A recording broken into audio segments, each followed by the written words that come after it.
நேற்று தென்கிழக்கு வங்கக்கடல் பகுதியில் நிலவி வந்த காற்றழுத்த தாழ்வு பகுதி வலுப்பெற்று இன்று ஆழ்ந்த காற்றழுத்த தாழ்வு பகுதியாக தென்மேற்கு வங்கக்கடல் மற்றும் அதனை ஒட்டியுள்ள தென்கிழக்கு வங்கக்கடல் பகுதியில் நிலவுகிறது. இது தொடர்ந்து அடுத்து வரும் 24 மணி நேரத்தில் மேற்கு வடமேற்கு திசையில் நகர்ந்து இலங்கை தமிழ் கடற்கரை பகுதியை நோக்கி நகரக்கூடும்.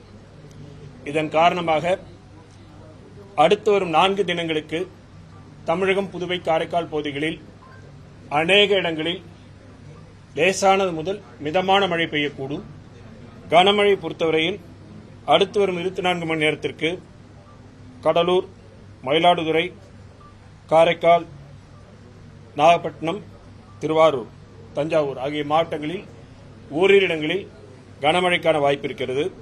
நாளை டெல்டா மாவட்டங்கள், கடலூர், காரைக்கால் ஆகிய மாவட்டங்களில் ஓரிரு இடங்களில் கன முதல் மிக கனமழையும், திருவள்ளூர், சென்னை, காஞ்சிபுரம், செங்கல்பட்டு, விழுப்புரம், கள்ளக்குறிச்சி, அரியலூர், சிவகங்கை, ராமநாதபுரம் ஆகிய மாவட்டங்களில் ஓரிரு இடங்களில் கனமழைக்கான வாய்ப்பு இருக்கிறது.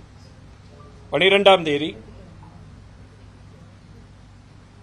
திருச்சிராப்பள்ளி, தஞ்சாவூர், புதுக்கோட்டை, சிவகங்கை ஆகிய மாவட்டங்களில் ஓரிரு இடங்களில் கன முதல் மிக கனமழையும், திருவள்ளூர் தொடங்கி நாகப்பட்டினம் வரையிலான வடகடலோர மாவட்டங்களில், மேலும் நீலகிரி, கோவை, திருப்பூர், திண்டுக்கல், மதுரை ஆகிய மாவட்டங்களில் ஓரிரு இடங்களில் கனமழைக்கும் வாய்ப்பு இருக்கிறது.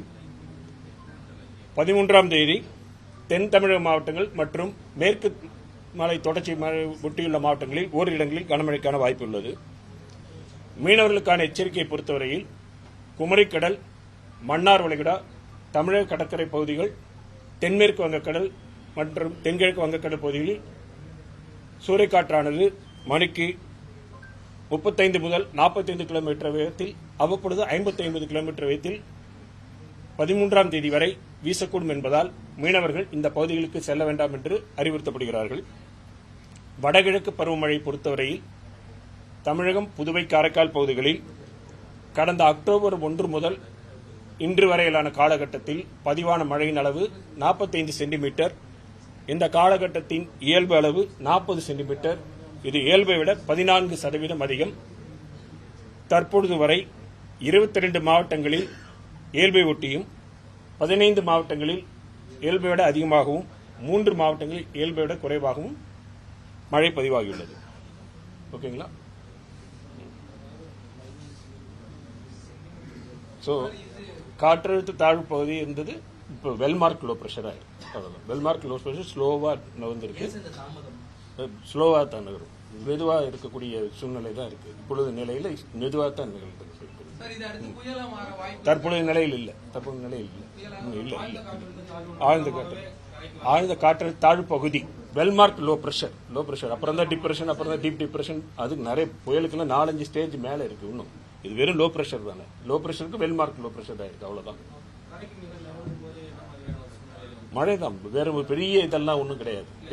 அதாவது மழை தான் இந்த லோ ப்ரெஷர்னால தமிழக பகுதியில் அநேக இடங்களில் மிதமான மழை, முதல்ல கனமழைக்கு தான் ஒவ்வொரு நாளும் இது கிழக்கிலிருந்து மேற்காக நகர்ந்து செல்லும் பொழுது படிப்படியாக சில பகுதிகளில் கனமழை இருக்கும், சில பகுதிகளில் இதுவாக இருக்கும். சென்னையை பொறுத்த வரைக்கும் பொதுவாக மிதமான மழையும், சில பகுதிகளில் அவ்வப்பொழுது கனமழையும் இருக்கும்.